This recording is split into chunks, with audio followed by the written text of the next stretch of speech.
Ako ang inyong Lolo Pael. At ako naman si Kabanong. At ito ang aming kwento.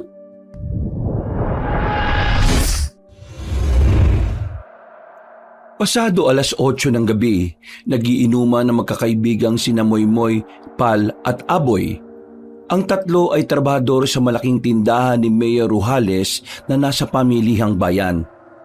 Itong matagal na negosyong napalaki ng mayor, kaya kahit nasa katungkulan na ay hindi niya isinusuko. Kaya naman nagiinuman ng magkakaibigan dahil birthday ni Aboy. Nagbigay din ng pera ng panghanda ang mayor dahil ganun talaga ang ginagawa nito kapag merong nagdiriwang na kaarawan sa mga tao niya sa tindahan. Bukod doon ay wala rin silang pasok kinabukasan dahil makakaroon ng paglilinis sa buong pamilihan na buwan-buwan ding ginagawa. Bilang pagsunod sa kalinisan at kayusang itinatag mismo ni Mayor Rujales. Hoy mga pare, tagay na! Di bali nang magtagal sa kwento, wag lang sa pagtagay ng baso. Paspas dapat tayo para makarami-rami at malasing-lasing naman ako. Wow alak na alak ka masyado pare ah. Huwag ka maglala, di tatakbo yung alak. Huwag ka masyadong magmadali. Kasi naman nababagalan ako sa ikot ng tagay. Mas matagal pa yung kwentuhan kaysa sa inuman natin mga pre. Pre, sabi nga ni Pal, huwag kang masyadong magmadali. Kalmahan mo lang dahil 8:00 pa lang naman ng gabi. Isa pa, wala naman tayong pasok bukas kaya chillax lang.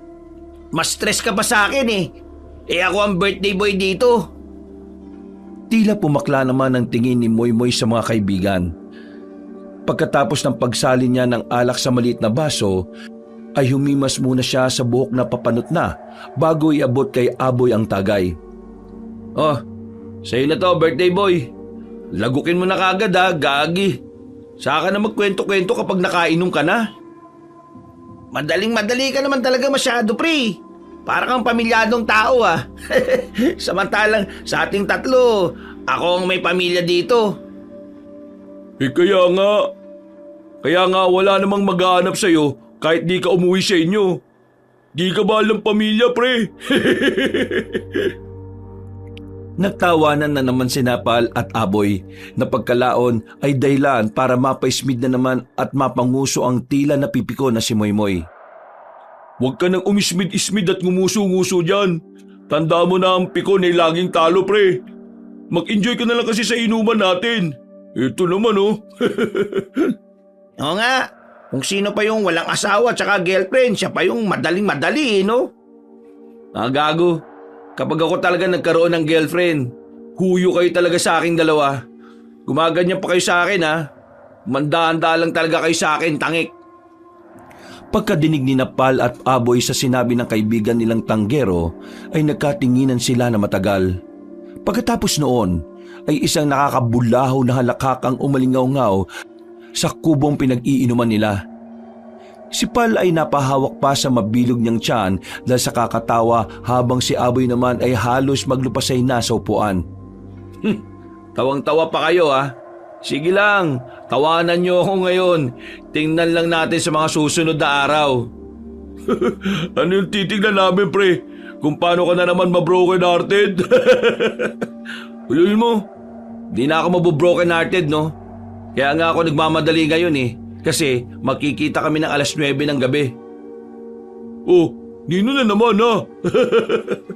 Basta, magandang babae yun na nakilala ko nung nakaraan lang. 2 linggo pa lang daw siya rito Ang alam ko nga magtatrabaho din siya ron sa tindahan ni Mayor.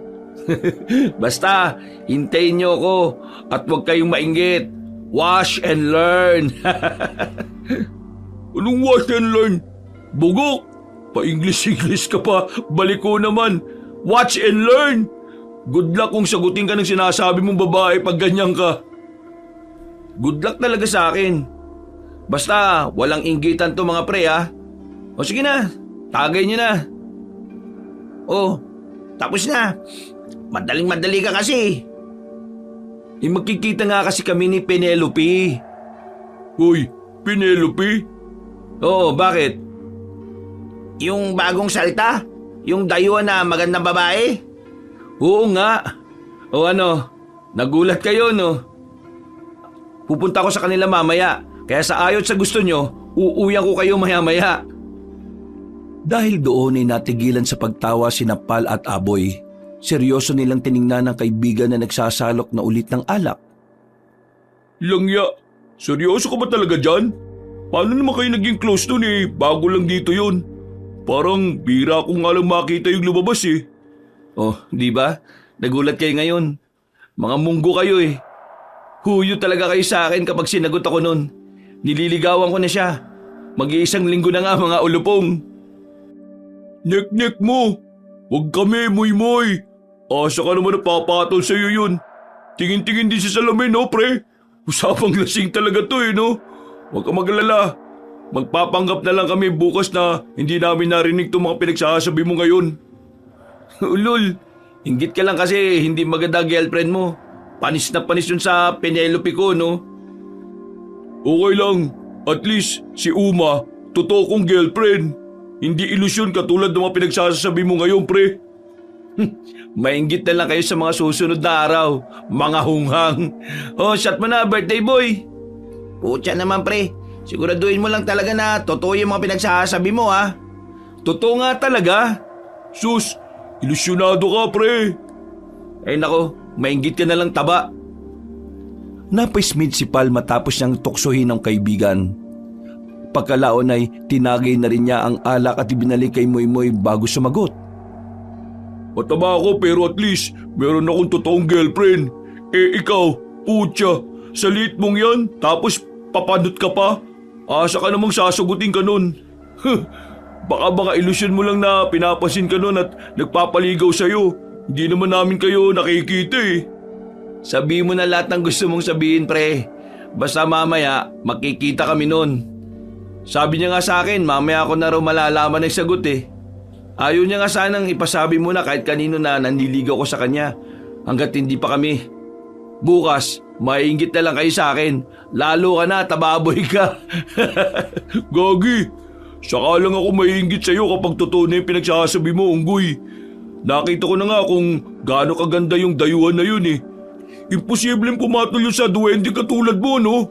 Baka nga, ako pa ang magustuhan nun eh, kapag nakita ako nun. Kung wala lang talaga akong Uma, nako, baka pinatulang ko na yun. Sus, basta, mainggit na lang kayo bukas mga pre. Pustahan na lang, kapag totoo sinasabi mo, Moy. Isang linggo kaming susunod sa lahat ng mga sasabihin mo.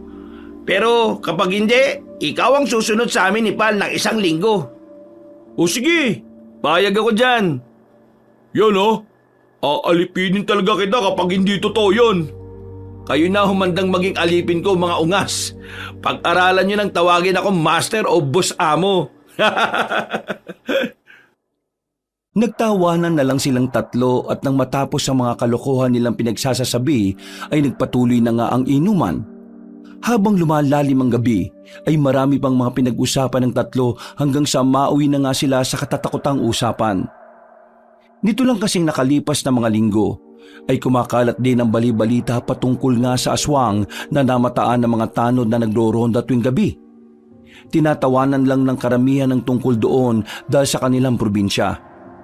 Sanay na ang mga tao sa kwentong aswang, kulam, engkanto at kung ano-ano pang kababalaghan.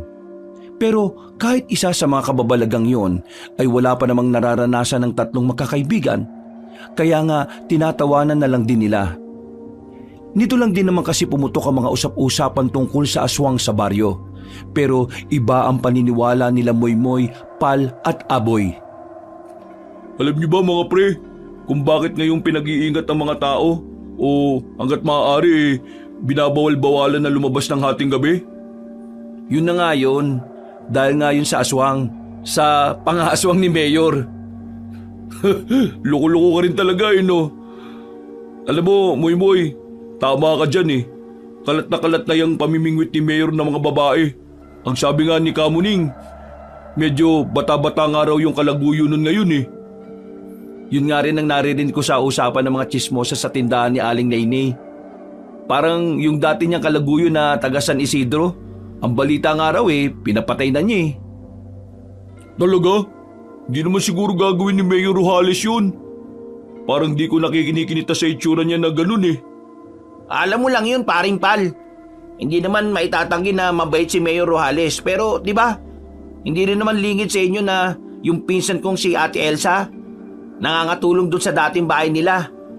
Meron daw yun isang tauhan na pinalibing ng buhay kasi nga masyadong pasaway at kung ano-ano ninanakaw sa loob ng bahay. Ang tanda ko nga ang pangalan ng hardinero si Among na taga San Isidro rin. Ang pamilya, walang nagawa kasi tinapalan na lang sila ng pera at binantaan kaya nagpakalayo-layo na rin at di na nagpakita rito sa probinsya natin. Totoo ba yun, pre? Oo, Gasti. Huwag nyo na lang ipagkakalat yun ha.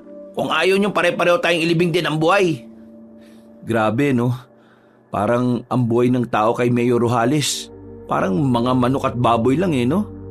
Sabi din ng mga kamag-anakan ko sa kabilang bayan, hindi naman daw talaga mabait yan si Mayor Nagbago-bago lang nung nakapangasawa na.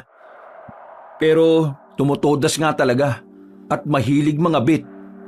Langya, nadawit pa rin yung panlalaguyo ni Mayor Basta siguro tayo bilang trabahador niya sa pinakamalaking tindahan sa pamilihan, maging maingat na lang din tayo no?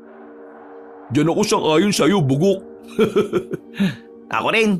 O siya, tagay na't ibay naman natin yung usapan. Hindi puro patungkol kay Mayor at sa aswang. Hindi naman nila birthday ngayon Naghalakakan na naman silang magkakaibigan at sa pagpapatuloy pa rin ng mabuti nilang usapan ay nakaramdam naman ng pananakit ng pantog si Moymoy. Kaya saglit siyang nagpaalam sa mga kaibigan para umihi.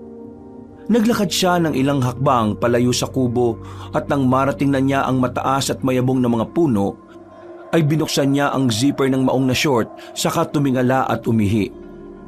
Seryoso siyang nakatanaw sa tuktok ng puno hanggang sa meron siyang maaninag na isang imahe. Imahe ng isang tila malaking pakpak na para ring tao.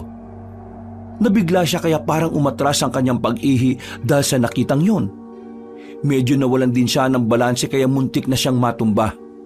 Uy, anak ng tortang talong yun Pagbalik ng tingin ni Moymoy sa tuktok ng nasabing puno, ay tanging bunga at malalaking dahon na lang ang kanyang natanaw na parabang sinasayaw ng malamyang hangin. Napakusot siya ng mga mata at pinagmasdan ulit kung ano nga ba talaga ang kanyang nakita. Matagal siyang napatitig sa itaas ng puno hanggang sa meron nga siyang maaninag doon na dalawang mapupulang mata ng hindi makilalang nilalang. Sumingkit siya ng mga mata upang masigurong malinaw niyang matatanaw kung ano nga ba talaga ang nilalang na nasa puno. Pero nang muling humangin ay nakarinig na siya ng huni ng ligaw na ibon mula sa bandang kanan kaya doon nabaling ang atensyon niya. Sa pagkagulat ay napamura pa siya ng malakas at muntik pang madulas at matumba. Pagbalik niya ng tingin sa puno kung saan nakita ang mapupulang mga mata ay wala na yun doon. Uy, paring Moymoy! Napapamura ka na dyan Napag-isip-isip mo na ba na ilusyon lang lahat ng mga pinagsasabi mo sa amin kanina tungkol doon sa babaeng dayuhan? Napapamura na siya pre kasi alam na niyang matatalo siya sa atin Napag-isip-isip na niya na dapat pala hindi na siya nakipagpustahan sa atin.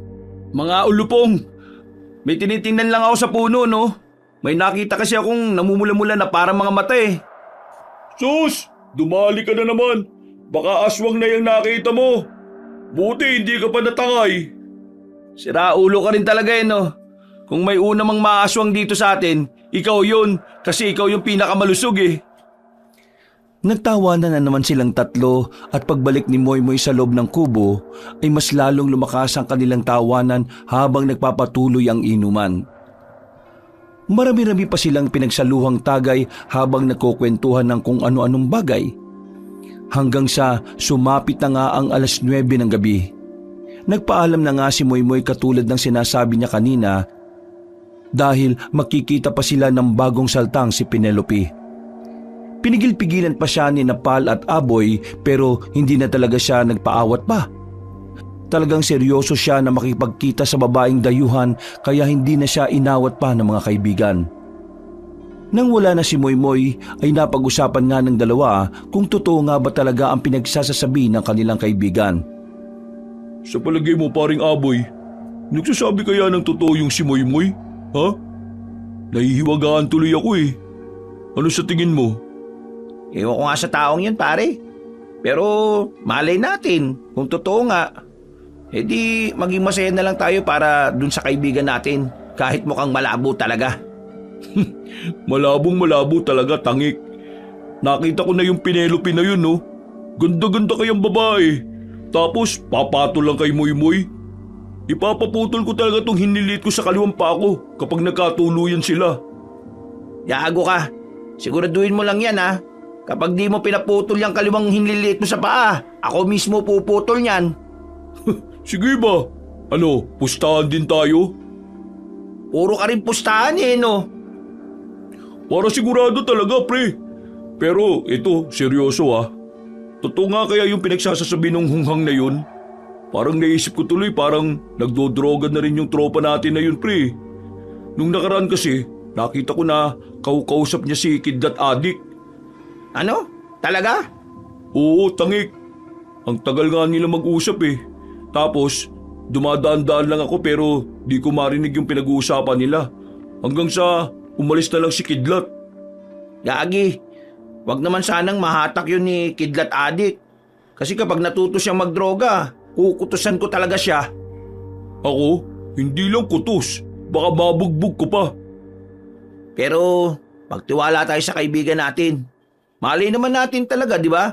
Kung may espesyal na ugnayan na talaga sila nung babaeng dayuhan. Sana nga. Mas matatanggap ko pa yung kaysa mag-addict siya. Tama. Ako rin. Nagkaroon pa ng isang ikot ang inuman at pagkasyat ni Aboy ng alak ay bigla na yung napasuka sa isang gilid. Eksakto rin naman na mauubos na ang alak kaya nagpasya na lang si Pal na itigil na rin ang inuman.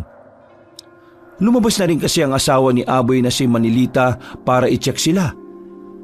Umiyak din kasi ang 2 taong gulang nilang anak na si Berto. Sinabi ng babae na nagising na ang bata dahil sa merong kumalubog sa bubungan nila sa bandang kusina. Dahil doon, kahit lasing na lasing ay kaagad tinungo ni Aboy ang bandang kusina. Nagtungo din siya sa likod ng bahay at inilawan ng bahaging yon, pero wala naman silang nakita. Langyang yun. Mga aswang kayo ah. Huwag niyong pagtatangkaan pati ang bahay ko, kundi pagtatatagayin ko kayo. Pare, huwag ka nang sumigaw-sigaw dyan. Anong oras na rin oh? Baka mabulaho yung mga kapitbahay. Pare naman, makakalayo yung mga bahay dito. Di naman mabubulaw yung mga kapitbahay natin. Maliban na lang sa mga chismosa ah. Tara na nga at mag-inom pa tayo. Lalasing-lasing ka na dyan eh. Sige na at matulog ka na din. Dahil nagagalit na sa'yo si Manilita oh. Tingnan mo sa likod mo. Pagtingin ni Aboy sa likod ay nandun na nga ang kanyang asawa na nakahalukip-kip at halata sa hilatya ng mukha ang pagkainis. Dahil doon ay parang batang tumiklop ang maangas na lalaki. Wala na nga siyang nagawa kundi itigil ang inuman kahit alak na alak pa rin siya. Pagkatapos magkaunawaan ay nagpaalam na nga si Pal sa mag-asawa bago muling batiin ang maligayang kaarawan ng kaibigan. Bago maghiwalay ng landas ay eksakto na nakarinig pa sila ng malakas na sigaw ng isang hindi makilalang lalaki. Sinundan ito ng nakakatakot na ungol ng kung anong nilalang mula sa hindi kalayuan. Nakatinginan sina Pal, Aboy at Manilita.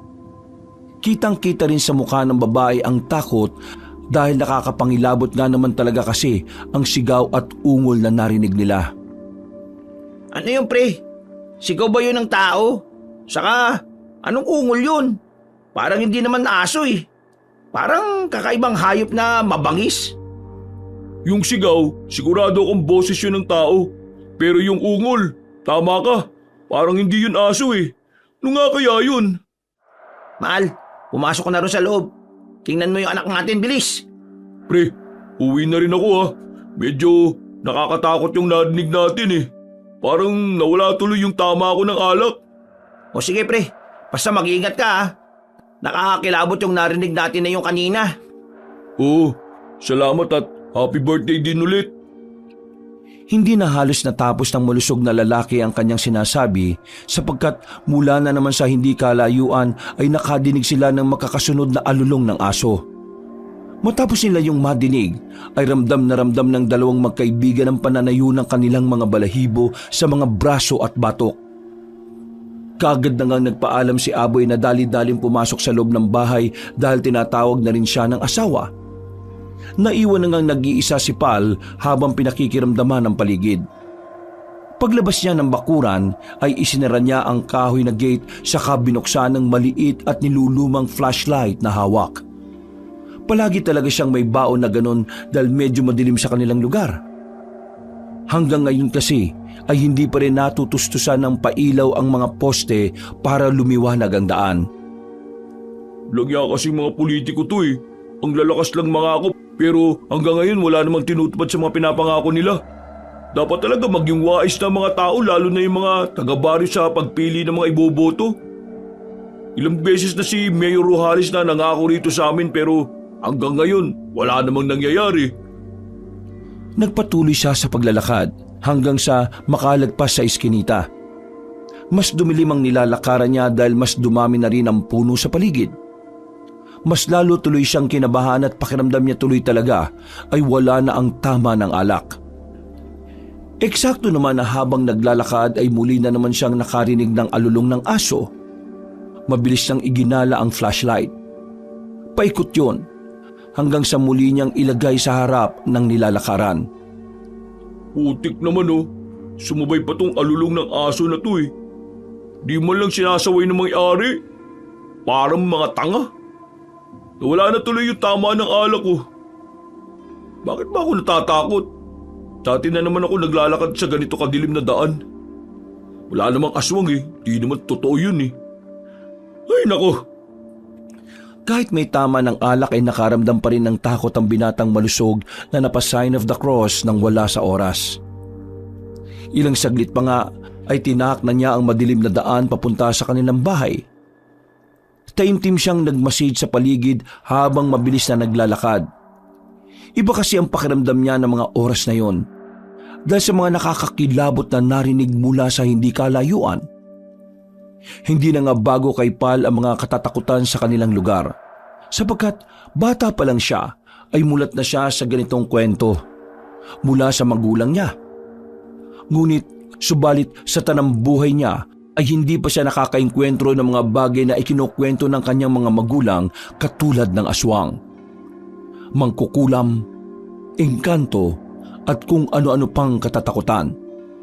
Bihira lang din siyang makarinig ng mga nakakatakot na sigaw, ungol at alulong sa kanilang lugar katulad nung gabing yon. Kung alam ko lang na magkakaroon ng mga ganitong eksena, dapat sumabay na ako kanina pa kay Muy Pawi eh. Napakamot naman si Pal ng ulo habang nagpapatuloy sa mabilis na paglalakad na parabang inis na inis din sa sarili. Nang nasa kalagitnaan na siya ng mapuno at madilim na daan, ay hindi inaasahan na naulit na naman ang pag-alulong ng aso. Mas matagal yon kaysa sa mga naunang pag-alulong. Doon ay mas lalo niyang binilisan ng paglalakad na parang patakbo na. Sinabayan niya yon ng paglinga-linga sa kapaligiran sapagkat napapansin na niya na parang may kung anong nilalang na nagmamasid sa kanya. Nang tumigil ang alulong ng mga aso, ay bigla namang humangin ng malakas dahilan para mapatingin siya sa itaas. Doon ay kitang-kita niya ang pagsayaw ng mga dahon ng puno, pati na rin ang sinag ng buwan sapagkat natatakpan nito ng makakapal na ulap. Pagdampi ng hangin sa balat ng malusog na binata ay muli na naman siyang nakaramdam ng kilabot. Ang mga balahibo niya sa braso at batok ay muling nagtaasan. Kaya napahimas siya sa bahaging yon habang nagmamadali sa pag-uwi. Ni hindi na nga niya masentro sa daanan ang flashlight na hawak niya. Ulak ng titig naman oh, bakit ngayon pa ito nangyayari? Buisit! Nang tumigil na ang malakas na hangin, ay sakalang napansin ni Pal na parabang may kung anong nilalang na nakasampa sa isa sa mga puno sa kanyang dinaraanan. Nahagip kasi ng paningin niya ang tila pakpak ng kung anong nilalang. Dahil doon, ay parabang nanlamig ang kanyang buong katawan, kaya naman napatakbo na siya ng tuluyan. Anak ng tipaklong naman talaga oh! Sa sobrang taranta ay kamuntikan pa siyang madapa. Mabuti na lang ay mabilis niyang naibalanse ang sarili kaya nagpatuloy lang siya sa pagtakbo hanggang sa maramdaman na nga niya na parang may sumusunod na sa kanya. Kung sino ka man, huwag mo ako susundan! Kung aswang ka man, ako na nagsasabi sa'yo, mataba lang ako pero hindi ako masarap. Kaya iba na lang, please! Huwag na ako! Pero mas lalo lang bumigat at bumilis ang yabag sa likuran. Nang sinubukang ilawan yun ni Pal ay wala naman siyang nakitang nilalang kaya mas lalo siyang natakot. Mas lalo niya rin binilisan ang pagtakbo hanggang sa makaisip siya ng sasabihin. Animal! Walang ya! Unyemos! Anak lang tokwa! Lupayan mo ako kung sino ka man! Nasabi yun ng malusog na binata habang tumatakbo sapagkat ang tanda niya sa kwento ng lolo at lola niya noon na murahin lang ang mga ganoong nilalang at titigilan sila nito lalo na kapag nakitang hindi sila natatakot. Subalit ramdam niya pa rin na hindi tumitigil ang pagsunod sa kanya ng kung sino mang kampo ng kadiliman. Para bang nararamdaman kasi niyon ang takot na namumuo sa kanyang puso. Hindi ako natatakot sa'yo! Visit kang aswang ka! Anay ko po! Pusang kinal mo! Nang marinig niyang tila may kung anong nilalang na gumagalaw-galaw sa mga puno ay mas lalo niyang binilisan ang pagtakbo. At kahit tila hingal kalabaw na siya ay wala na rin siyang paki. Ang mahalaga para sa binatang malusog ay matakasan kung sinong nilalang ang humahabol sa kanya. Sa kabutihang palad ay nakarating na rin siya sa mga kabahayan kung saan kahit papaano ay may mga liwanag na ang daanan. Saglit siyang huminto sa gilid ng poseng may ilaw para magpahinga. Sumandal din siya saglit dahil hindi na kaya ng hingal niya ang nangyayari. Napagod talaga siya ng husto. Ilang saglit pa ay binalikan niya ng tingin ang madilim na daang tinahak kanina. Nawala ang mabibigat na yabag pero meron siyang naaninag mula sa hindi kalayuan na dalawang namumulang mga mata. Sinundan yun ng pag-andap-andap ng ilaw sa poste kaya nagmadali na kagad siya sa paglalakad hanggang sa marating ang tindahan ni Aling Nainay. Magsasara na yon pero nandun pa rin ang mga kapwa tsismosa na may-ari ng tindahan. Pinag-uusapan din kasi nila yung alulong ng aso na ilang beses na narinig kanina. Pero may pa-segue din na narinig niya ang patungkol sa kalaguyo nga ni Mayor Rojales na sinasabing taga rito lang din sa kanilang lugar. Napaisip tuloy si Pal habang pasimpleng nakikinig sa usapan ng mga tsismosa. Taga rito lang sa amin yung babaeng kalaguyo ni Mayor Rojales? Aba, matindi! Nang makita siya ng mga yon, ay tumango lang siya saka naglakad palayo hanggang sa makarating malapit sa tulay. Doon sa dakong yun kasi ang daan papunta sa sinasabing bahay ng dayuhang babae na si Penelope. Naisip niya tuloy ulit ang kaibigang si Moymoy kung natuloy o totoo nga ba yung sinasabi niya kanina. Nasa na kaya yung kulukoy na yun? Sana naman nakauwi na rin siya sa kanila. Masyado siyang ilusyonado eh. Natigilan na siya sa pagsasalita dahil pagtingin sa dulo ng tulay ay nakita niya roon ang magandang babaeng si Penelope. Natamaan kasi yun ng flashlight nang itapat niya sa tulay. Nakatayo lang ang dalaga at nakatingin sa kanya. Sa hindi malamang dahilan ay tila ba bigla na lang nakaramdam ng kakaibang kilabot si Pal. Hindi niya rin alam kung bakit pero nang ngumiti si Penelope ay para bang may kung anong takot na biglang nagkumot sa kanyang pagkatao. Pasimple siyang napayakap sa sarili habang nananatiling nakatingin sa magandang babae. Kumusta? Nauglot na naman si Pal sa pagsasalita dahil tumalikod na ang dalaga at nagdire-diretso na ng patahak sa tulay hanggang tila maglaho na lang sa dilim. Hala, ang weirdo naman nun. Anong ginagawa niya sa labas ng ganitong oras? Takte, ibig sabihin totoo yung sinasabi ni Moymoy? Nagkita nga sila? Langyang yun, Mukhang nakadiskarte nga siya.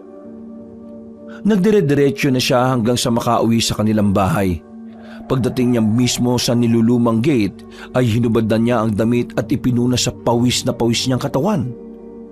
Ilang saglit pa ay nakita niya na si Nanay Paloma na dumungaw sa bintana. Kumuway lang siya sa ginang at pagkatapos ay nagsara na ulit yun ng bintana.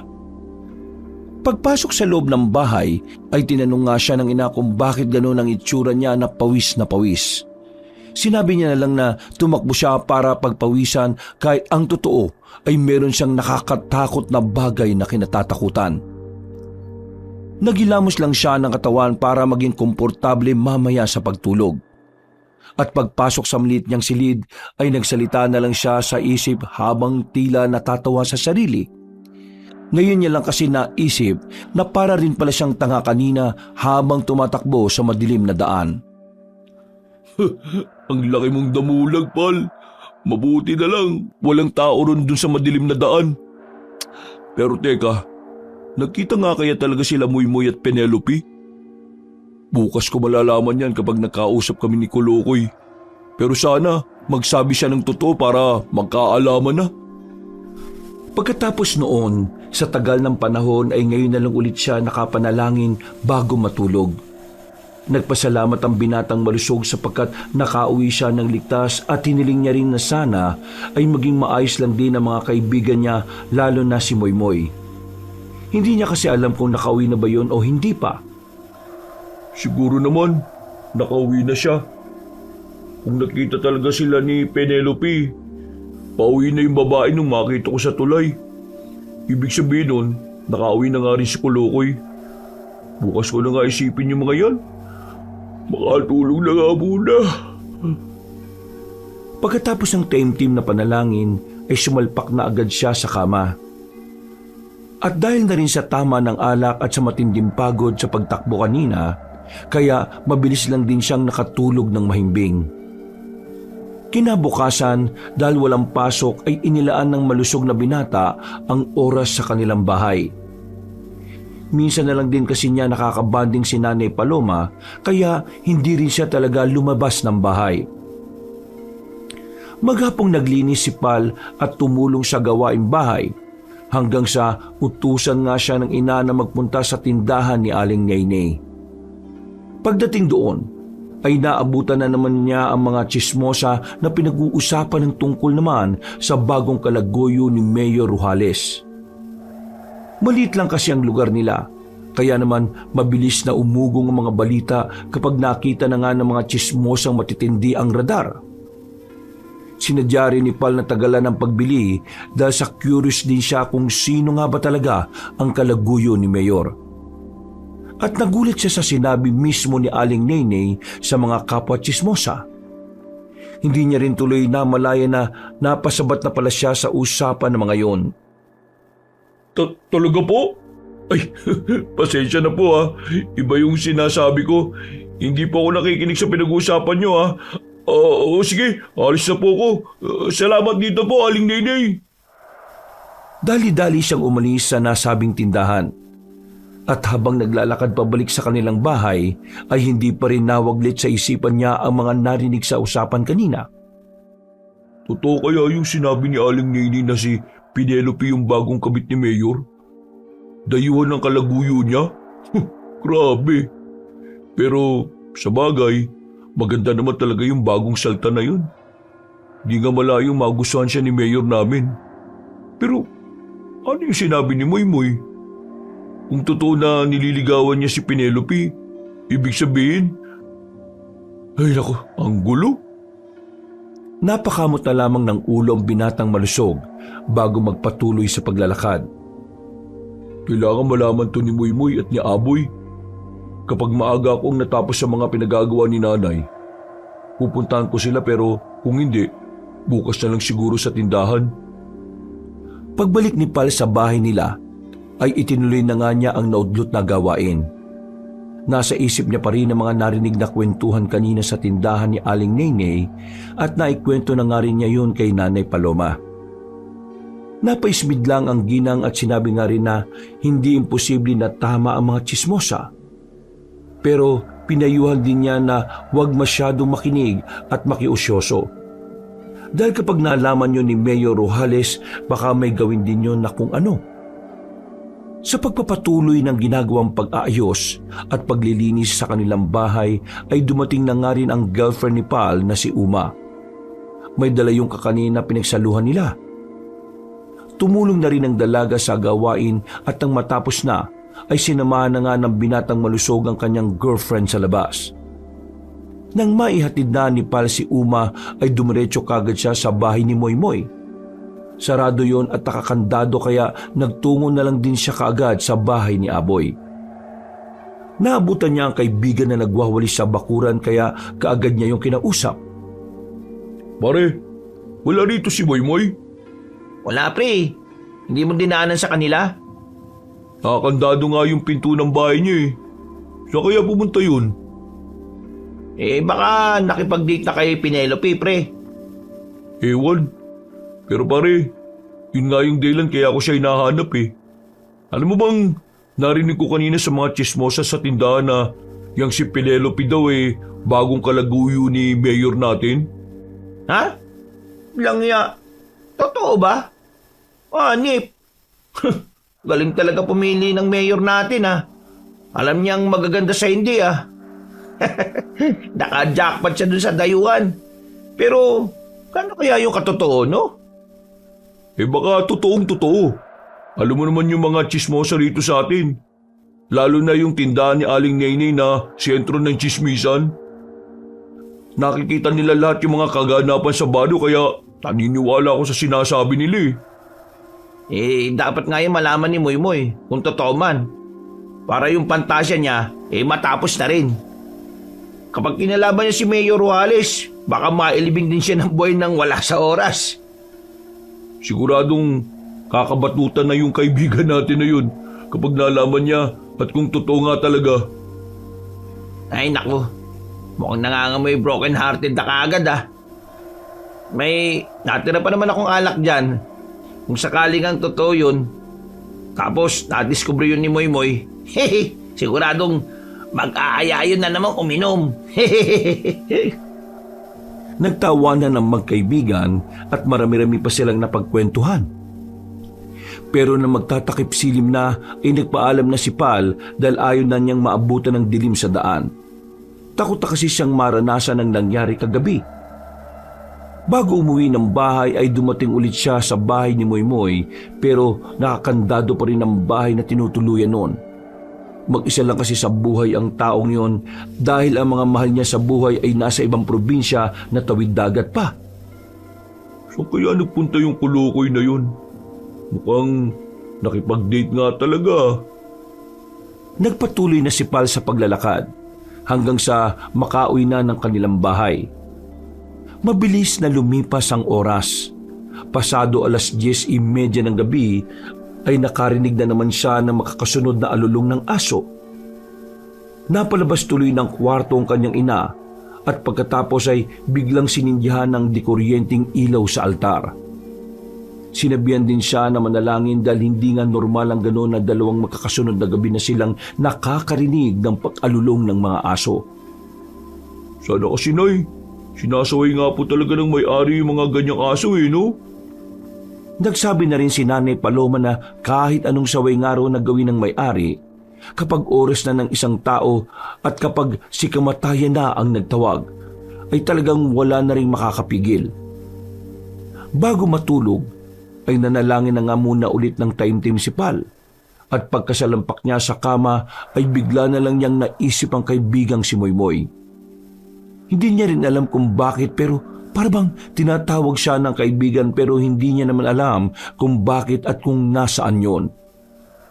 Ipinagkibit-balikat na lang niya ang mga yon hanggang sa makatulog na siya ng mahimbing. Kinabukasan ay isang nakakagulat na bagay ang bumulaga kay Pal. Pagpunta niya kasi sa pinagtatrabahuan, pasado 7:30 ng umaga ay wala pa rin sina Moymoy at Aboy. Sa kabilang parte naman ng malaking tindahan ay nakita niyang bigla si Penelope. Nagulat pa siya pero nang ipaliwanag ng mga kasama na bagong empleyado ang dalaga ay mas lalo siyang napaisip. Lo, kung nandito ngayon si Penelope nagtatrabaho, posibleng totoo yung sinabi ni Aling Nainay na siya nga yung bagong kalaguyo ni Mayor namin. Pinagmasdan niya ang dalaga na abala at tahimik na nagtatrabaho hanggang sa dumating na rin si Aboy. Napag-usapan nga nila ang tungkol kay Moymoy na wala pa rin ng mga oras na yun. Mukhang hindi talaga papasok ngayon si Moymoy, pre. Mukhang matindi yung nangyari ron sa inuman natin ng birthday ko. Baka na broken hearted na dyan sa dayuhan na sinasabing bagong kaluguyo ni Mayor. Malamang siya, malamang yan. Ay naku, ako na naawa sa tropa natin, pre. Puntahan kaya natin mamaya pagkatapos ng trabaho. Sige, walang problema. Natigilan na sila ng pag-uusap dahil isang kakilala ang humahangos na nagpunta sa malaking tindahan. Sinabi nga ng Ginoo ang nakakabiglang balita sa kanila. Meron nga raw nakitang bangkay ng isang tao sa mababaw na parte ng ilog na malapit lang din sa pamilihang bayan. Hindi alam nila Pal at Aboy pero bigla na lang silang kinilabutan. Kaya nagpaalam na muna sila saglit sa leader nila at kaagad tinungo ang lugar. Mabuti na lang ay wala nang masyadong customer ang umagang yun, kaya pinayagan silang sumaglit na sumilip sa sinasabing pinangyarihan ng insidente. Dali-daling tumakbo papunta sa may ilog sina Pal at Aboy. Doon ay naabutan nga nila ang napakaraming tao na tila hindi rin makapaniwala sa kanilang mga nakikita. Nang makalapit sila sa harapan kung saan sinasabing merong nakitang bangkay ng katawan ng tao, nakilala nila agad kung sino ang patay na natagpuan. Durog na durog ang ulo dahil sa pagdaga ng malaking bato at wakwak ang katawan na naglalabasan ng iba't ibang lamang loob nito. Hindi man nila nakita ang muka, pero alam nilang si Moymoy yun dahil sa hubog ng katawan at ang tato sa kanang braso noon. Aring Aboy, totoo ba itong nakikita ko?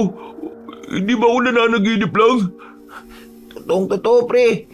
Hindi tayo nananaginip. Sambalin mo nga ako. Baka lasing pa rin lang ako eh.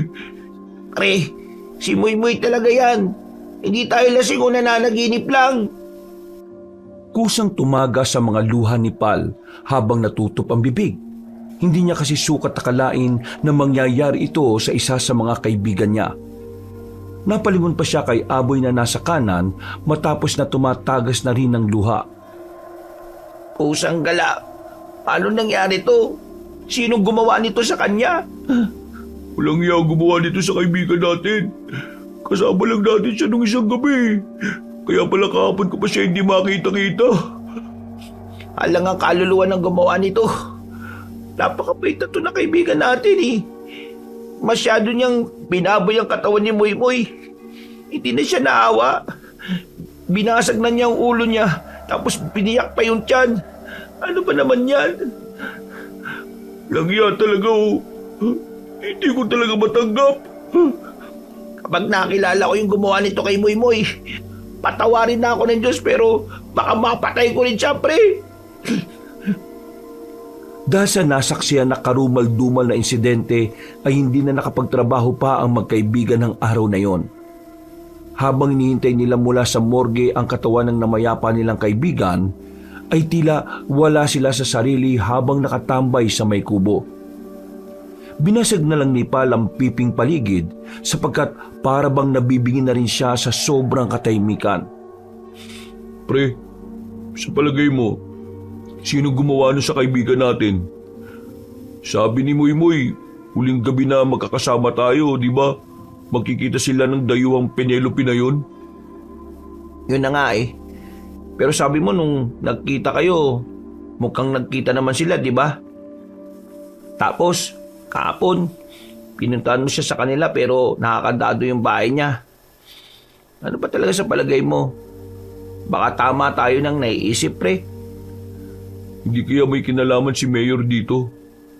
Di ba, sinabi mo na may kakayahan siyang gumawa ng ganung bagay. Naikwento mo na nung nakaraang gabi kung paano niya inilibing ng buhay yung isang empleyado niya. Posible nga yun kung totoo yung mga sinasabi ng mga chismosa sa atin na yung dayo ang babae ang bagong kalaguyo ni Mayor Ruhales. Langya. Grabe yung ginawa nila sa kaibigan natin dahil hindi yun makatao.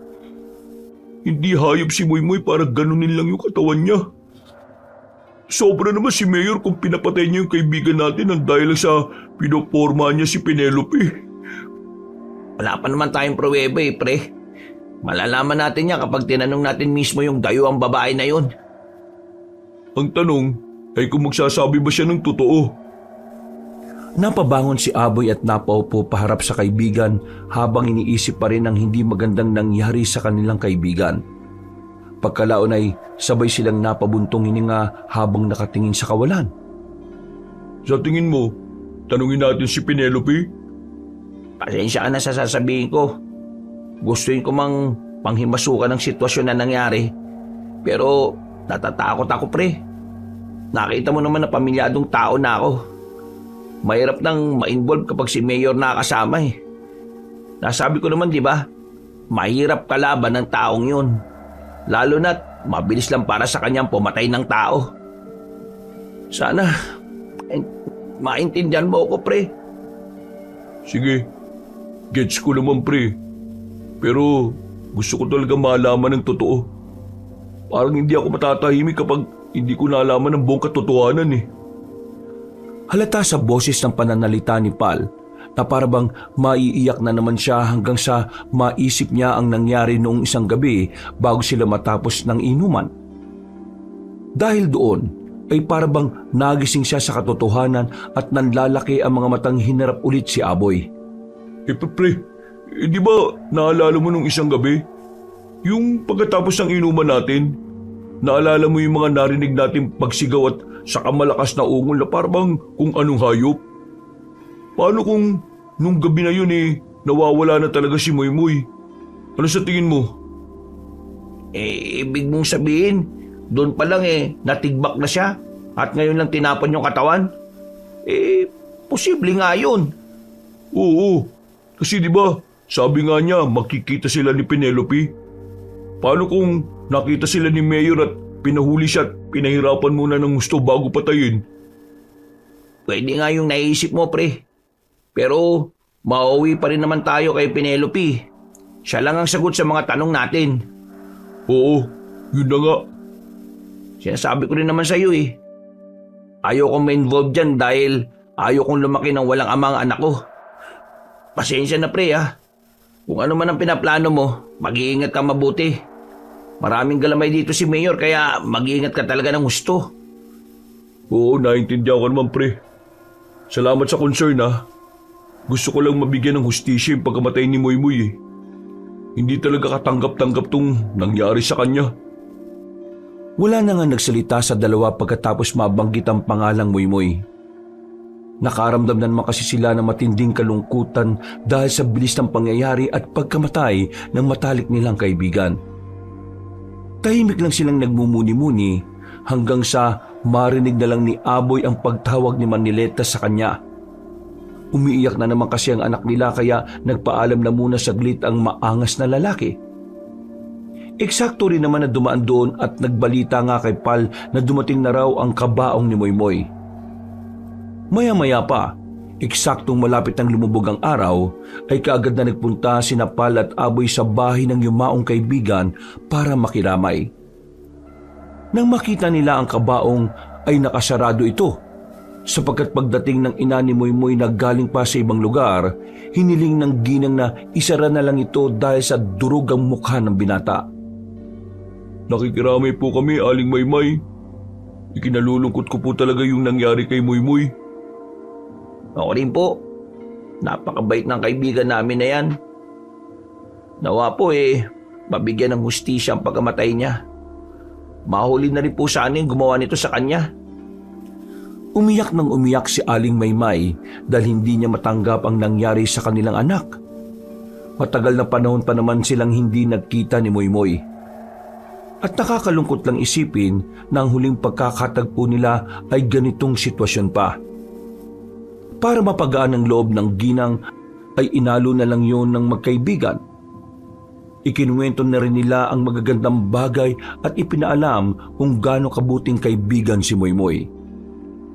Natuwa naman si Aling Maymay na kahit papaano ay naibsa ng kalungkutan. At maya-maya pa nga habang patuloy na nakikipag-usap ay biglang may dumating na pamilyar na sasakyan. Ilang saglit pa nga ay lumabas doon si Mayor Rujales.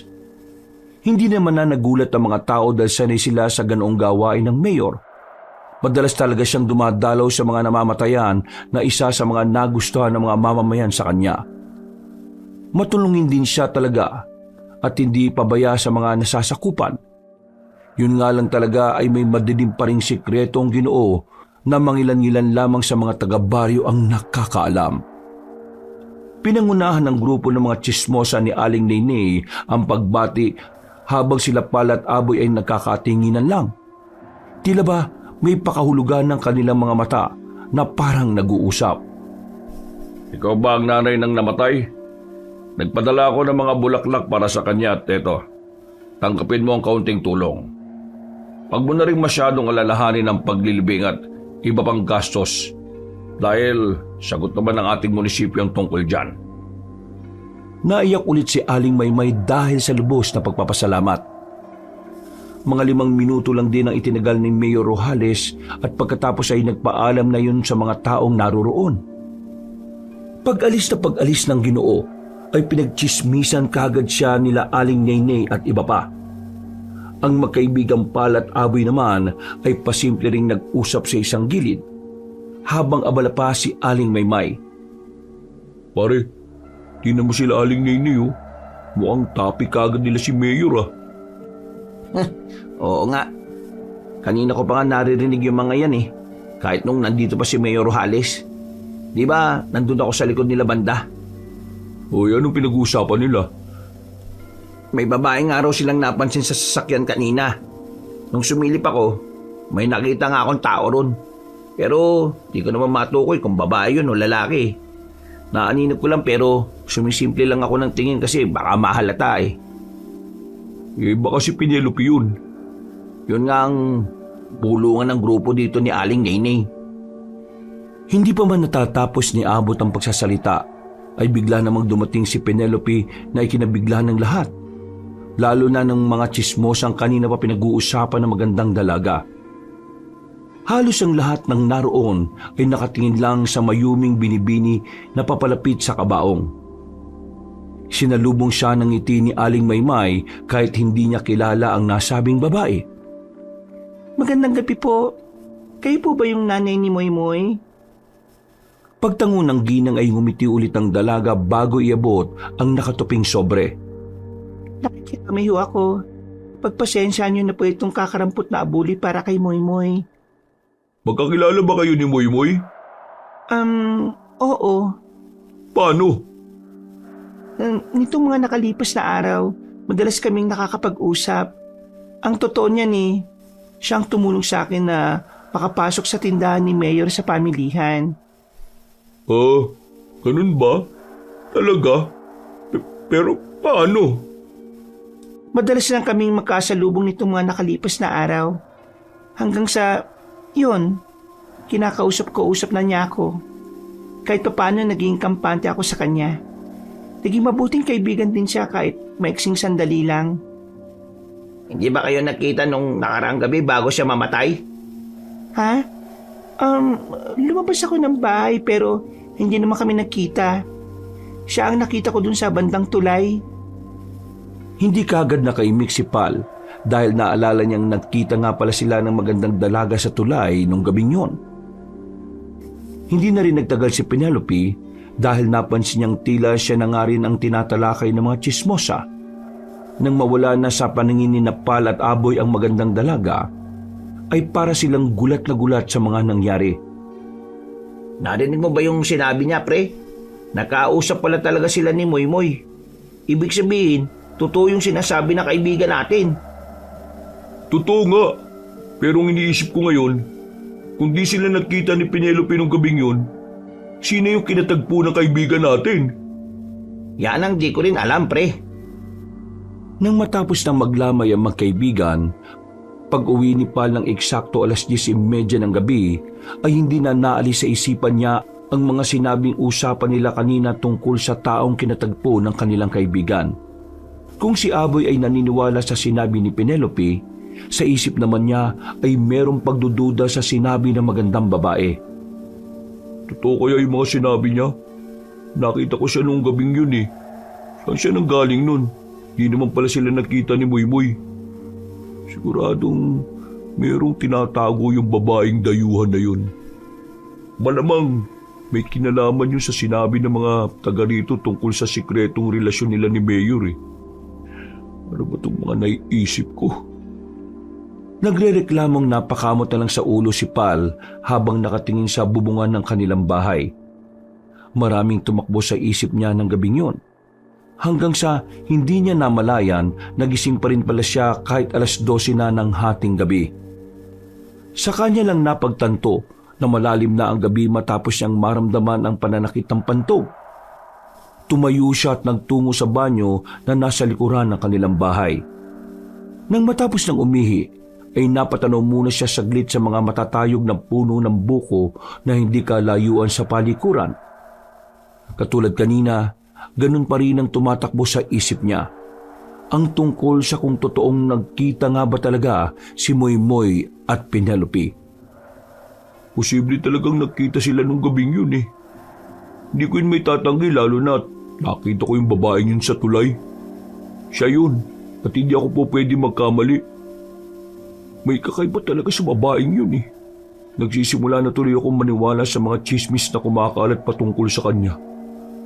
Hindi malayong mangyari yun lalo na sa tindahan ni Mayor na siya nagtatrabaho. Katrabaho na namin siya. Kung nakita sila ni Moymoy nung gabing yun, posibleng meron siyang ideya kung sino pumatay sa kaibigan ko. Posibleng alam niya na si Mayor Ruhales yun o ang mga tauhan ni Mayor. Ay, di talaga ako mapakali. Eksaktong pagkasabi niya noon, ay muling umihip ang hangin na parang nagsayaw sa mga puno ng buko sa paligid ng bakuran nila. Kasabay noon ay napatingin siya saglit sa buwan na noong mga oras na yon ay tila ba nagdidilig ng liwanag sa madilim na gabi. Iginala ulit ng matangkad na binata ang paningin sa matataas na puno hanggang sa may mahagip na naman ang kanyang mga mata. Pamilyar ang bagay na yon dahil nakita niya na ito noong nakaraang gabi pa. Parang pakpak ng isang malaking ibon. Ha? Ano yun? Teka, parang yun yung nakita ko nung nakaraang gabi pa. Napatras siya subalit na natili lang ang tingin sa nasabing nilalang. At sa isang iglap o kisap mata ay bigla na lang din naglaho yun. Kasunod ng ingay na parang merong pumapagaspas. Dahil sa malakas na hangin ay napasingkit siya ng kanyang mga mata hanggang sa dumampi na nga ito sa kanyang balat. Naramdaman niya ang matinding kilabot na hatid ng hating gabi. Parang may kung anong nagbabadya na hindi maganda sa paligid. Kaya pasimple siyang napayakap sa sarili habang nagmamasid sa madilim na kapaligiran. Ha? Ano naman to? Dahil doon ay dali-daling pumasok sa loob ng bahay ang binata at eksaktong naabutan niya roon ang kanyang nanay Paloma na may hawak na sibat. Napakunot siya ng noo na puno ng pagtataka pero medyo nauunawaan niya ang pakahulugan ng ina. Dati pa silang merong ganong sibat na sadyang iniwan ng kanyang tatay Salmon na nasa ibang probinsya. Mahilig kasi gumawa ang kanyang ama ng ganoong mga sibat dahil malaki ang paniniwala ng Ginoo sa mga hindi pangkaraniwang bagay. Mainam nga raw na merong mga ganoong gamit sa bahay bilang panlaban sa mga alagad ng kadiliman. Ano yan, Nay? Bakit po hawak-hawak niyo po yung sibat ni tatay? Hindi na halos natapos ng matangkad na binata ang kanyang sinasabi sapagkat sumenyas na ang kanyang ina na manahimik. Ilang saglit pa ay matapang na lumabas ng bahay ang ginang at saka mabalasik na tumingin sa palibot. Habang pinagmamasdan ni Pal ang ina, ay tila namamangha siya sa tapang noon. Lalo na magsumigaw yun ng mga murang tila ikaiiyak na mga anghel sa langit. Medyo nagulat pa nga ang malusog na binata dahil sa ang pinagmumura pala ng kanyang nanay ay isang aswang na tila nagpapalipad-lipad at tila paikot-ikot sa kanilang bakuran. Sinabihan din siya ni Nanay Paloma na sumigaw at gumaya kahit na medyo walang ideya sa mga nangyayari ay nakipagsabayan na lang si Pal. Lintik kang aswang ka! Kung nasa ka man, sabi ng nanay ko huwag ka magkakamaling magpunta-punta rito sa bakuran namin. Nakita mo yung hawak niyang sibat? Ha, bahala ka, sige. Sumugod ka rito at siguradong itatarak sa iyo yung sibat na hawak ng nanay ko. Subukan mo lang kaming puntiryain. Yari ka talaga dahil hindi ka niya aatrasan. Lintik kang aswang ka. Nay, okay na po ba yun? Pagsenyas ng Nanay Paloma ng okay, maya-maya pa nga ay nawala na ang malakas na hangin at may ingay na pagaspas ng pakpak ng tila malaking ibon. Sabay nilang pinagmasdan ng itaas na mga puno pero si Pal ay nanatiling nakatayo sa pintuan habang ang kanyang ina ay nasa labas, sa may bakuran ng likod bahay. Nang masigurong wala nang sinasabing aswang, ay dali-daling pumasok ang ginang sa loob ng bahay. Pagkatapos ay kaagad din niyang isinara ang pinto at kinausap nga ng masinsinan si Pal. Ipinaliwanag nga ni Nanay Paloma na ang posibleng pumatay sa kaibigan nilang si Moymoy ay hindi ordinaryong tao, kundi isang aswang. Yun din kasi ang hinala ng karamihan sa mga taga-baryo, lalo na't hindi kaaya-aya ng matagpuan ng katawan ng kaibigan ni Pal. Bukod doon ay ipinaliwanag pa ng ginang na posibleng ang matangkad na binata naman ang pinupuntirya ng nasabing aswang, kaya pinaalalahanan siya na mag-ingat at huwag munang magpapagabi sa labas. Tila nabato naman sa kinatatayuan si Pal matapos marinig ang mga sinabi ng kanyang nanay.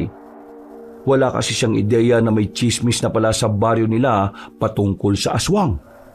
At ang nasabing kampo ng kadiliman pa ang posibleng umatake sa namayapa niyang kaibigan. May aswang po ngayon dito sa baryo? Sino naman po? Pagkatapos sabihin ng babae na wala pang ideya ang mga taga-baryo kung sino ang tinutukoy na aswang, sinabihan na ng ginang si Pal na matulog na dahil sigurado naman na siyang hindi nababalik ang aswang. At katulad ng sinabi ni Nanay Paloma, bumalik na nga si Pal sa maliit niyang silid at pinilit na matulog. Pero ang totoo ay hindi na siya madalaw-dalaw ng antok dahil sa mga nasaksiyang kani-kanina lang. Ito kasi ang unang pagkakataon niya na makasaksi kahit hindi pa niya masyadong nakita ang sinasabing aswang. Dahil doon ay napadasal na naman tuloy siya bago tuluyang matulog. Panginoon, ingatan mo po yung mga mahal ko sa buhay mga kaibigan ko at mga tao dito sa baryo namin. Kung may aswang man dito po sa lugar namin, nawa po umalis na yun at sa ibang lugar na lang mamirwisyo. Naging kampante ang pakiramdam niya matapos ang panalangin. Nakatulog din tuloy siya kaagad ng matiwasay. Kinabukasan at habang nag-aalmusal ay kaagad nang ikinwento ni Nanay Paloma ang tungkol sa aswang na nakainkwentro nila kagabi. Ayon sa ginang, noon pa man ay may mga nananahan na raw talagang aswang sa kanilang probinsya. Ano pong klaseng aswang yun, Nay? Manananggal po ba? Pasensya na po dahil yun lang naman ang alam kong aswang Napaismid si Nanay Paloma sa kanyang anak at sinabi ngang sa kanilang pamilya ay tila ang binata lang ang walang kainti-interes pagdating sa ganoong usapan. At para malinawan ay ipinaliwanag na nga ng ginang kung ano ang aswang na tila nagpapaikot-ikot sa bahay nila nung gabi. Isa raw yung panikbot na sinaunang klase ng aswang na halos ang mga nakakakilala o nakakatanda na lang ay ang mga nabuhay ng mga sinaunang kapanahunan. Ang panikbot ay isang malapaniking aswang at sinasabing may buntot ng sawa. Pero patungkol sa buntot na yon, wala pang nagpapatunay kung totoo o hindi dahil wala pa naman daw nakapagpapatunay o nakakakita. Likas raw na naninirahan sa kanilang probinsya ang mga panikbot, mga lihitimong mga taga-baryo nung sinaunang kapanahunan. Ang pinagmulan ng mga panikbot ay dahil sa isang pagkakasala. Ikinulong ng mga kanununo ang taga-baryo ang isang mangkukulam sa yungib para mamatay. Subalit hindi ito nangyari dahil para makaligtas sa kadiliman, isinumpa ng mangkukulam ang kanyang sarili na maging isang taong paniki na may buntot ng ahas. Nang makalabas sa nasabing yungib, ay sinalakay niya ang mga ninunong taga-baryo at sa halip na patayin ay ginawa niya rin katulad niya. Dito nagsimula ang pag-usbong ng aswang na panikbot. Sinasabing nagpulasa ng mga yon nung panahon ng gera laban sa mga Hapones. Pero may pangilan-ilan na bumabalik sa baryo hanggang sa panahon ngayon.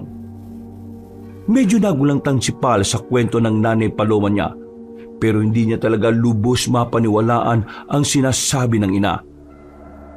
Nay, ang weirdo naman po ng ganong klaseng aswang. Taong paniki na may buntot ng ahas. Para pong sa mga palapas ko lang nakikita yung ganon eh. Aray, huwag niyo naman po akong binabatukan. Umismid lang si Nanay Paloma habang nagpapatuloy sa pagkain. Pagkalaon ay pinayuhan niya ang anak na maniwala sa mga matatandang kwento. Ito nga rin daw ang dahilan kaya palaging may nakatabing sibat sa kanilang bahay para sa mga ganoong pagkakataon. Pinayuhan ulit ng ginang ang anak na hanggat maaari ay huwag magpapagabi sa daan habang hindi pa natutugis ang panikbot. Hindi rin kasi sila sigurado kung iisa lang nga ba yun o marami. Ang mga panikbot pa naman daw ay hindi tumitigil hanggat hindi nila nakukuha ang gusto nila. Sige po, Nay.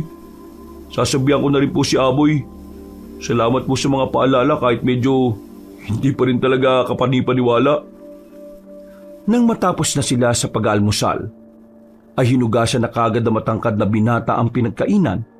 Si Nanay Paloma naman ay lumabas at nagtungo sa tanggapan ng baryo para ipaalam ang nangyari nung gabi. Gusto kasi ng ginang na maging alerto rin ang mga taga-baryo tungkol sa muling pagbabalik ng panikbot. Ilang araw ang lumipas pagkatapos ay hindi na nga nangambala ang nasabing aswang. Nang mailibing na si Moymoy, nung nasa kubo na ang magkaibigang Pal at Aboy at nagkukwentuhan, ay nakita nila ang kupunan ng mga tsismosa. Papunta ang mga yon sa kung saan at nag-uusap-usap na naman patungkol sa kabit ni Mayor. Nang mawala na sa paningin nila ang mga tsismosa ay napabaling si Aboy sa kaibigan na tila malalim ang iniisip. Uy pre, anong balita ah? Parang seryosong-seryoso ka naman masyado dyan ah. May iniisip lang ako, pre. Teka. Narinig mo ba yung usapan ng mga tsismosa? Tungkol na naman sa kabit-kabit ni Mayor Ruhales. Kaya nga eh, nakakaumay na rin pakinggan. Maniniwala lang talaga ako kung nakita na mismo ng mga mata ko. Paano makikita eh? Halos magkulong ka rito sa inyo. Ako, lagi kong nakikita si Penelope sa tindahan. Pero wala naman akong naobserbahan maliban lang sa parang meron talagang kakaiba sa kanya eh. Anong ibig mo sabihin? Basta, may kakaiba talaga sa babaeng yun. Hindi maganda ako tungkol sa kanya eh. Yan ka na naman sa mga hinahinala mo. Para ka rin babae. Parang misis ko, tamang hinala. Ganun talaga, pre. Siya nga pala, may iba tayo. May ikukwento pala ako sa'yo. Hindi mo pa ba nabalitaan yung isa pang bali-balita? Isa pang bali-balita? Oo. Na posible nga rin daw na aswang gumawa ng ganun sa kaibigan natin at hindi ordinaryong tao. Ha? Talaga? Oo, pre. Alam mo ba yung panikbot na aswang kung tawagin? Ang sabi ng nanay ko, yun daw ang lihitimong aswang na taga rito talaga sa baryo natin. Panumpa sila ng mga kanununuan natin. Ang gara nga eh, kasi paniki raw ang itsura nila pero may buntot ng parang ahas. Wow ah, ano to? Pantaserye? Oo nga, Gagi. Naniniwala ka talaga ron. Sa itsura, hindi ko alam. Pero sa karanasan, oo. Alam mo ba nung nakaraang gabi lang, may paikot-ikot na aswang sa amin.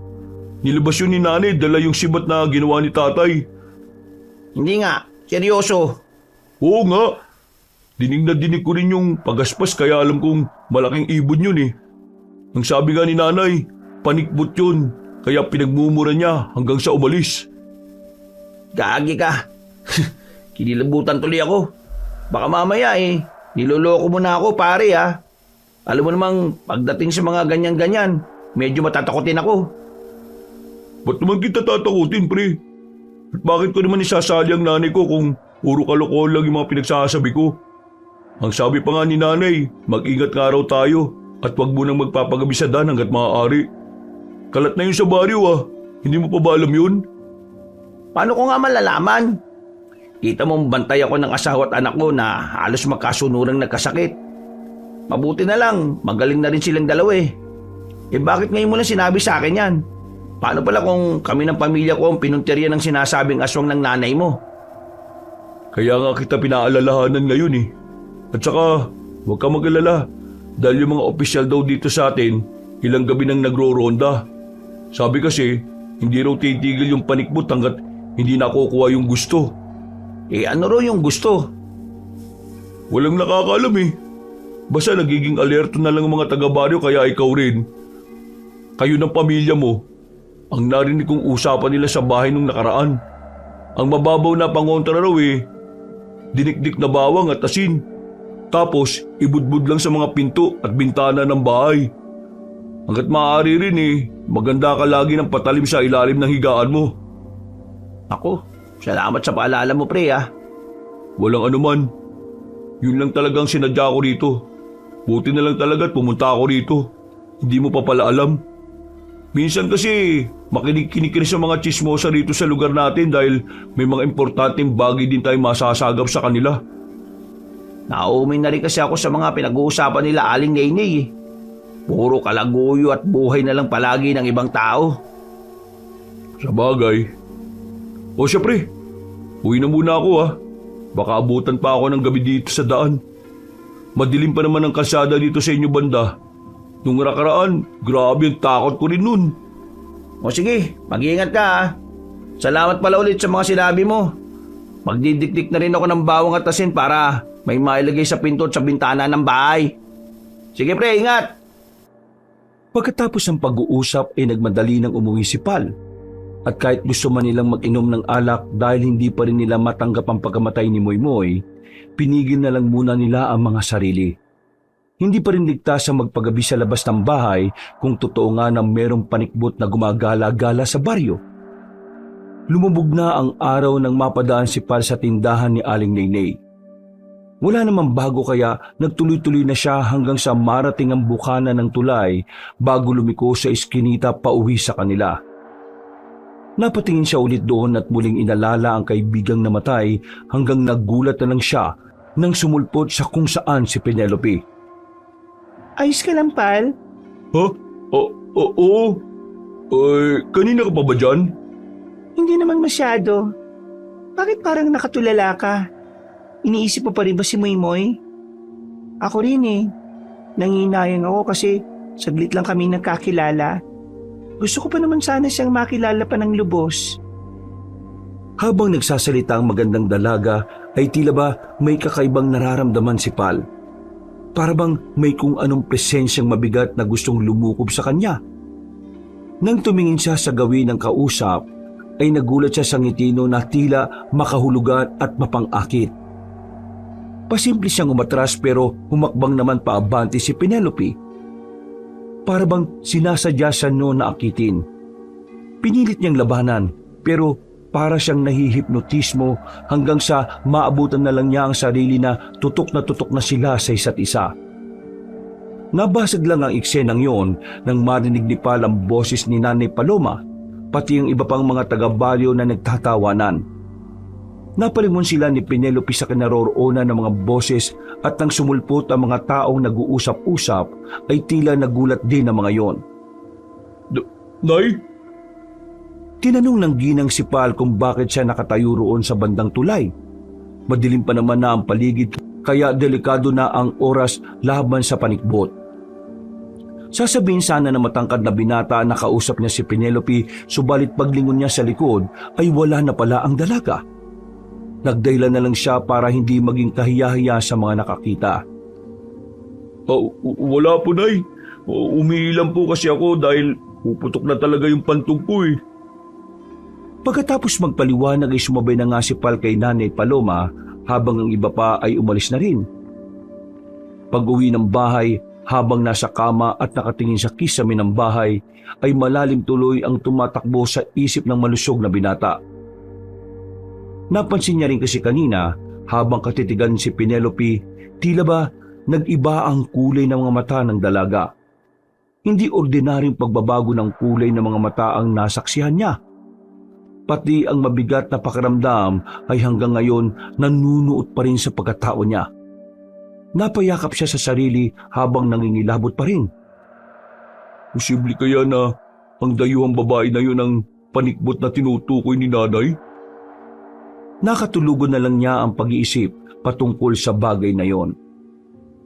Kinabukasan ng 6:00 ng umaga ay nagtungo na si Pal sa tindahan. Pagdating niya sa kanilang pwesto ay hindi na niya nakita si Aboy. Kaya naman nagtanong siya sa isang kakilala na itinuro kung nasaan yon. Kagad pinuntahan ng matangkad na binata ang dulong bahagi ng tindahan kung saan sila tumatambay kapag walang ginagawa. Ang sabi kasi ay naroon nga raw si Aboy kaya nagmadali rin siyang pumunta roon. Aba, ang aga rin pumasok na maangas na yun ah. Mukhang nagbabawi sa dami ng absent niya. Maraan siyang dumungaw sa dulong silid hanggang sa maaninag niya ang kaibigan na nakatalikod sa kanya. Subalit laking gulat niya nang kaharap naman noon si Penelope. Pagkakita sa dalawa na tila ba masayang nag-uusap, ay tila nagulat si Pal at napabulong sa sarili. Ba, kailan pa sila naging close? Mas nauna pa silang naging close sa amin ah. Ayos ah. Hindi na muna niya inistorbo ang kaibigan dahil tila aliw na aliw yun sa pakikipag-usap kay Penelope. Naglakad na siya palayo at bumalik na sa pwesto. Habang gumagawa ng mga gawain ay pasulyap-sulyap siya sa dulong bahagi ng tindahan dahil inaabangan niyang lumabas doon ng kaibigang maangas. Halos inabot ng kalahating oras bago lumabas ng silid si Aboy. At nang mapansin ni Pal na nakatingin na makahulugan sa kanya ang kaibigan, ay napaismid siya habang papalapit yon. Gago ka, pare. Bakit ang tagal niyong nag-usap doon ni Penelope? Close pala kayo ha. Nag-uusap lang kami. Masyado ka naman tamang inala, pre. Uy, mais ko nga pre. May asawa kang tao ha. At saka, alalahanin mong pinaghihinala ang kabit ni Mayor Rojales siyang si Penelope. Huwag mong ilagay ang sarili mo sa kapamakan, pre. Katulad ng nangyari kay Moymoy. Kung ano-anong iniisip mo. Nag-uusap nga lang kami, tangik. Siguraduhin mo lang, pre. Magtrabaho na nga tayo. Matapos yung sabihin ni Aboy ay naglakad na yun palayo sa kaibigan. Nagtaka naman si Pal sa inasal ng lalaking maangas kaya napakibit-balikat na lang siya ulit habang pinagmamasdan yun palayo tangan ng mga ilang mabibigat na kahon. Anong nangyari ron kay Aboy? Mabilis na lumipas ang oras. Halos maghapon na hindi nakausap ni Pal si Aboy sapagkat para bang umiiwas ang kaibigan niya sa kanya. Napansin niya rin noong tanghali na muli na naman yung nagtungo sa pwesto ni Penelope. Pasimple niyang minatyaga ng dalawa, subalit nagulat siya sa kanyang nakita dahil naghahalikan na ang mga yon. Aba, sira ulo tong Aboy na to ah. Natutop na matangkad na binata ang bibig at kaagad na naglakad palayo sa dalawa. Hindi niya sukat akalain kung paano yun nangyari. Pakiramdam niya ay napakabilis naman ng kaganapan. Nainis din yun sa kaibigan dahil hindi nun inisip ang asawa at anak dahil bigla-bigla na lang hinalikan ng isang babae. Ang mas malala pa ay hindi lang yun basta babae, kundi pinaghihinalaan din kalaguyo ng kanilang mayor. Pag-uwi nila ng kinahapunan ay nasa isip pa rin ni Palang tungkol sa nasaksihan kanina. Gusto niya sanang kumprontahin si Aboy para pagsabihan pero hindi naman yun sumabay sa kanya. Loko-loko talaga tong Aboy na to ah. Ewan ko ba kung nag-iisip na matino?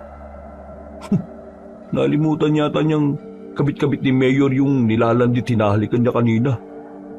Naku, kapag nalaman yun ni Mayor Rujales, sigurado mayayari talaga siya. Napakamot na lamang siya sa ulo habang naglalakad palayo sa tindahan. Ay nako, hindi talaga nag-iisip eh. Buisit. Nasaan ba yung kulokoy na yun? Habang naglalakad siya pauwi ng bahay, ay nahihiwagaan pa rin siya sa nangyayari. Lalo na nang muling sumagi sa isip niya ang tila mabigat na enerhiya na naramdaman niya mula kay Penelope. Lalo lang akong kinukutuban sa babaeng yun ah. Ha? Hindi pa niya natatapos ang pagsasalita ay nakita niya na mula sa hindi kalayuan ng sasakyan ni Mayor Rujales. At dahil mabagal lang ang patakbo, kaya pasimple niya itong sinundan hanggang sa huminto sa isang eskinita. Nagtago siya sa likod ng mga kapunuan. Hanggang sa makita niyang lumabas ang Ginoo at nagsindi ng sigarilyo habang tila merong hinihintay. Maya-maya pa, nang kumagat na ang dilim ay bigla namang sumulpot si Penelope mula sa kung saan.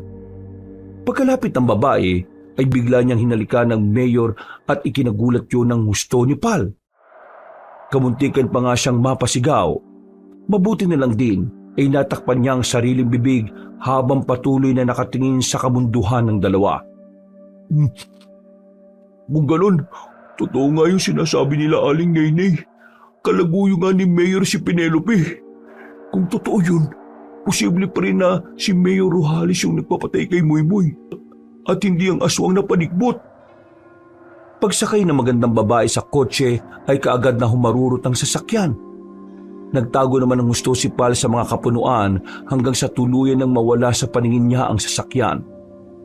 Lumabas kaagad siya sa pinagtataguan at biglang naisip ang kaibigang si Aboy. Kailangan malaman ni Aboy to. Dapat malaman niya na totoong kabit ni Mayor si Penelope at nanganganib siya pati ang pamilya niya kapag nagpatuloy ang pakikipaglandian niya sa babaeng yun. Nagdire-diretso na nga siya hanggang sa marating ang bahay ng kaibigan. Naabutan niya roon si Manilita na nagwawalis sa bakuran at nang kausapin niya yon ay sinabi nga ng babae na umuwi ng saglit si Aboy pero umalis din kaagad. Hindi nun sinabi kung saan pupunta kaya lalong nag-alala si Pal. Hindi na lang niya pinahalata sa asawa ni Aboy ang totoo dahil ayaw naman niyang ito naman na mag-alala. Habang pauwi, ay isip pa rin siya ng isip kung saan po pwedeng makita ang maangas na kaibigan. Nang nasa tulay na siya, ay ganun na lang ang gulat niya pagkakita sa kaibigan na tila may hinihintay doon. Alam na niya kagad ang ibig sabihin noon kaya lumapit siya sa kaibigan na naglalakad patawid sa kabilang tulay kung saan papunta sa bahay ni Penelope. Hoy! Aboy! Saan ka pupunta ha? Kakagat na ang dilim! Umuwi ka na! Tara, umuwi na tayo! Alam mo naman na delikado eh. Oh, anong ginagawa mo dito ha? Sinusundan mo ba ako, pre? Sira ulo! Nahanap talaga kita! May sasabihin ako sa iyong importante. Ay, teka, saan ka ba pupunta? Sa bahay ni Penelope. Napabaliw ka na ba, ha, Aboy? Nakita ko yung babae na yun na sumakay sa kotse ni Mayor kanina.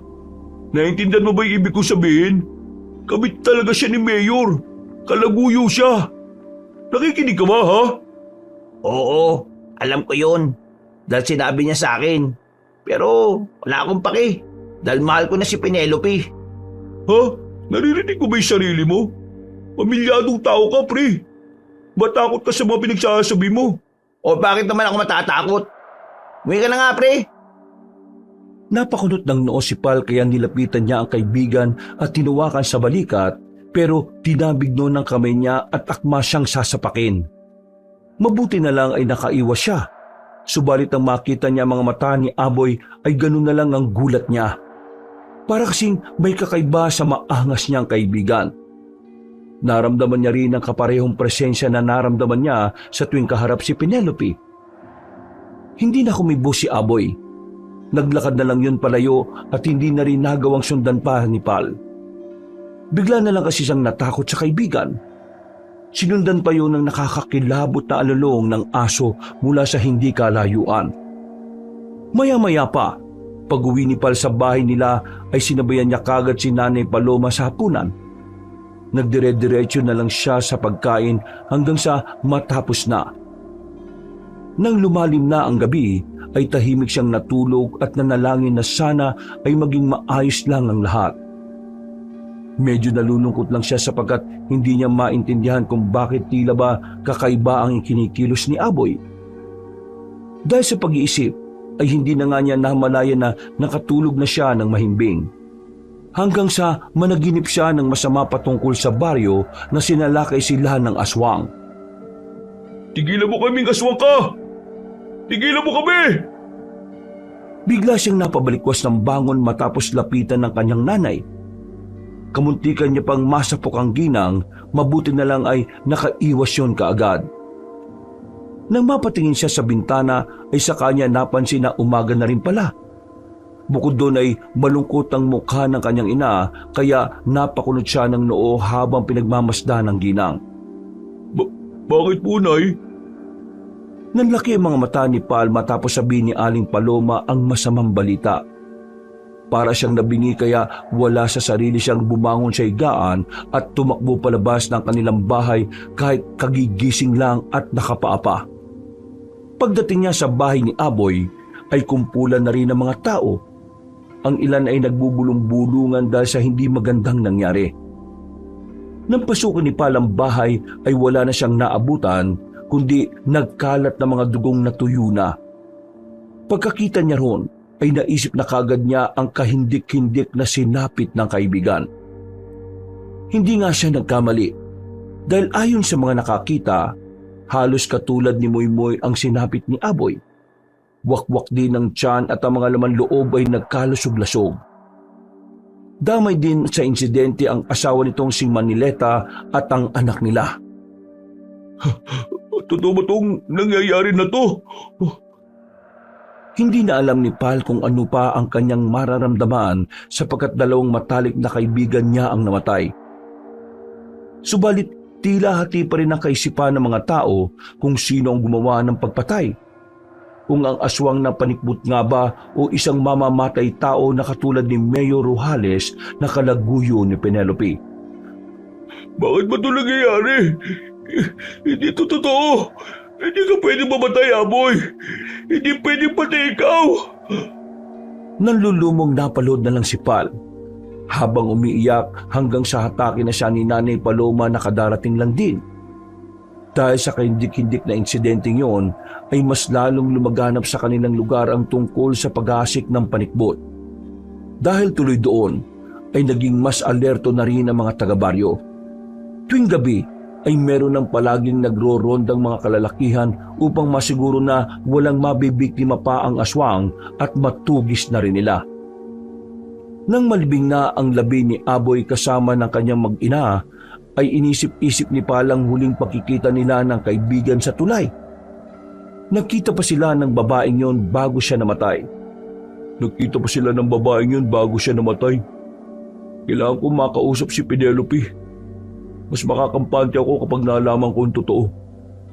Hindi ako naniniwala na aswang ang may gawa nito eh. Siguradong pinapatay ni Mayor Rujales ang kaibigan ko at idinamay pa ang pamilya niya. Ay, bakit ba kasi nakipaglaro pa ng apoy sa babaeng yun si Aboy? Kainis. Para talaga mapapanatag ay nagdesisyon ang matangkad na binata na kausapin ng personal si Penelope. Kaya sinadya niya ang bahay ng dalaga dahil hindi rin yon pumapasok sa tindahan. Eksaktong paglubog ng araw ay narating niya ang bahay ng dalaga na lampas ng tulay.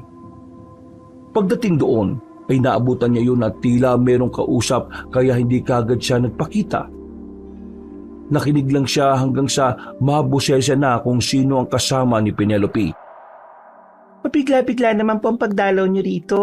Baka mamaya mayroong makakita sa inyo. Narinig ko pa naman po na pagchichismisan na tayo ng mga taga-baryo. Wala naman akong pake sa mga taga-baryo eh. Ikaw ang importante para sa akin, mahal ko. Hindi ko alam kung ano tong nangyayari sa akin. Gustong-gusto kita na palaging makita at makadaupang palad. Ikaw talaga, Mayor. Huwag mo na akong tawaging mayor. Tawagin mo na lang akong mahal. Sige, mahal. Dala na rin ng pagka-curious ay marahan pang lumapit si Pal at pasimpleng sumilip sa sira-sira ng bintana ng bahay ng magandang dalaga. Doon nga ay nakita niya ng malinaw sina Mayor Rojales at Penelope na nagtatawanan habang nagkaharutan. Pagkadaka ay ngumiti ulit ang matandang lalaki na parang hayok na hayok sa pagnanasa. Habang minamasdan nito ni Pal ay napansin niyang tila wala rin ang mayor sa sarili nitong katinuan at sunod-sunuran lang sa mga nais ng dalagang mapagpanggap. Bakit kakaibang asta ngayon ni Mayor? Parang wala siya sa sarili. Para siyang nahihipnotismo. Natigilan siya sa pagsasalita sapagkat biglang napatingin si Penelope sa kanyang kinaroroonan. Mabuti na lang at nakapagtago siya kagad at nakapagtakip ng bibig upang hindi makagawa ng ingay. Nang mapahawak si Pal sa kanyang dibdib, ay tila narinig niya ang mabilis na pagtibok ng kanyang puso dahil sa kaba. Naramdaman na naman kasi niya ang kakaibang mabigat na puwersa na nanggagaling mismo kay Penelope. Ilang saglit pa nga ay lakas loob siyang pumasok para mas makita ang mga nangyayari hanggang sa matuntun niya sina Mayor Rojales at Penelope sa lumang silid kanina. Wala nang saplot pang itaas ang may edad na lalaki habang masaya nitong minamasdan ng dalaga na nakapatong sa kanyang mga hita. Habang tinitingnan ni Pal ang ginagawa ng dalawa, ay napansin na naman niya ang tila nangingintab na balat ng dalaga. Maya-maya pa ay umalis ang magandang babae sa pagkakandong kay Mayor Rojales at pagkatapos ay inihiga niya ang Ginoo sa lumang papag. Sunod niyang tinanggal ang luma at maong nitong pantalon habang nakangiti rito. Sinisiguro ko sa iyo na magiging magandang gabing to para sa atin, mahal. Matagal ko na rin gustong gawin to sa iyo. Ang kainin ka ng buong buo. Uy, saktong-sakto. Uminom pa naman ako ng matinding pampaganap para sa laban na to. Sinasabi ko na nga ba na mangyayari itong pagkakataon na to eh. Ngumisi lang din si Penelope na tila nagniningning ang mga mata habang si Pal ay patago pa rin nagmamasid sa kung ano ang nagaganap. Ilang saglit pa, nang hubutubad na ang matandang lalaki, ay tumigil muna saglit ang magandang dalaga at tumayo lang sa harapan. Pagkalaon ay nagtanggal na rin si Penelope ng suot na damit. Nang tumambad sa mayor ang magandang hubog ng katawan ng babae, ay mas lalo siyang nahumaling at nanabik. Hindi rin maiwasang mapalunok ng laway si Pal dahil sa kanyang nakita, kahit siya ay tila naakit din sa alindog ng magandang dalaga. Maya-maya pa nga ay biglang nagbago ang ihip ng hangin. Parang mas bumigat ang paligid. Napansin ni Pal na merong kung anong umuusli sa katawan ni Penelope hanggang sa mapagtanto niya ang isang bagay. Diyos ko po, totoo nga rin ang ginala ko. Natigilan siya dahil unti-unti nang nagpalit ng anyo si Penelope. Ang kaninang napakagandang babae ay naging isang nakakatakot na halimaw. Malapaniki ang itsura. Batayog at matutuli sa mga pakpak habang merong buntot na ang dulo ay ulo ng ahas. Dinig na dinig pa ni Pal ang tunog ng nasabing ahas na unti-unting gumagapang sa katawan ni Mayor Rojales. Wala namang pakialam sa mga nangyayari ang Ginoo na nakatingin lang sa ginagawa ng dalagang aswang. Tila ba ang tingin niya pa rin kay Penelope ay isang magandang babae. Wala siyang kamalayan na nasa bingit na siya ng kamatayan. Sige na, mahal kong Penelope. Kainin mo na ako ng buong buo. Masusunod ang gusto mo, mahal ko. Gusto kong marinig ang pinakamalakas mong sigaw ngayong gabi. Yung sigaw na lalaking lalaki. Sige, mahal ko. Sisigaw ako hanggang mapaos. Eksakto naman na merong mga asong umalulong mula sa hindi kalayuan. Sinundan yon ng paglaypara ng iba pang mga ibon sa paligid ng bahay na parang nabulahaw at natakot dahil sa kung anong masamang kaganapan na mangyayari. Dahil sa alulong na yon, ay mas lalong pinanayuan ng balahibo si Pal. bigla siyang napayakap sa sarili habang nakatunghay pa rin sa mga mangyayari. Ngayon, sumigaw ka ng sumigaw dahil yan ang huli mo ng sigaw, mahal kong Mayor. Ha? Anong ibig mong sabihin? Pagkatapos itanong yon ay parabang nagising sa katotohanan si Mayor Rojales. Nawala ang mga ningning sa mga mata niya at napalitan niyo ng matinding takot. Pero mas ikinatuwa yun ng aswang na panikbot. Ang nakita niyang matinding takot mula sa matandang lalaki kaya hindi na siya nag-aksaya pa ng oras. Gamit ang kanyang matutulis sa mga pakpak ay walang pakundangan niyang tinusukan siya ng mayor na takot pa rin. Ang ahas naman ay pumasok sa bibig ng Ginoo dahilan para hindi na yun makasigaw pa. Kitang-kita ni Pal ang karumal-dumal na kaganapan kaya halos na-estatwa siya sa kinatatayuan. Ano, Mayor? Masarap ba? Pinilit na lumaban ng kaawa-awang matandang lalaki subalit sa huli ay wala rin siyang nagawa dahil tumagos na ang sawang buntot ng panikbot sa tiyan. Sa sobrang takot naman ni Pal sa mga nakita ay hindi niya namalaya na napatras na siya dahilan para bumaling ang atensyon sa kanya ni Penelope. Oo nga pala, kanina ka pa pala nandyan. Nakita mo ang lahat. Alam mo na kung anong mangyayari sa iyo, Pal? Sa takot ay napaihisa sa luwala matangkad na binata. Pero tinawanan lang siya ng panikbot na muling bumaling sa mayor at nilantakan ng patay na katawan nun. Sinamantala na ni Pal ang pagkakataon. Takot na takot siyang tumakbo palayo sa lugar na yon hanggang sa makarating siya sa tulay. Maya-maya pa, nang marinig niya ang malakas na pagaspas ng pakpak ng ibon, ay nahintakutan na naman siya ng husto. Alam na kasi niyang ang aswang yon. Hindi na siya nakapag-isip ng tama kaya tumalon na lang siya sa tulay kahit hindi sigurado kung saan siya babagsak.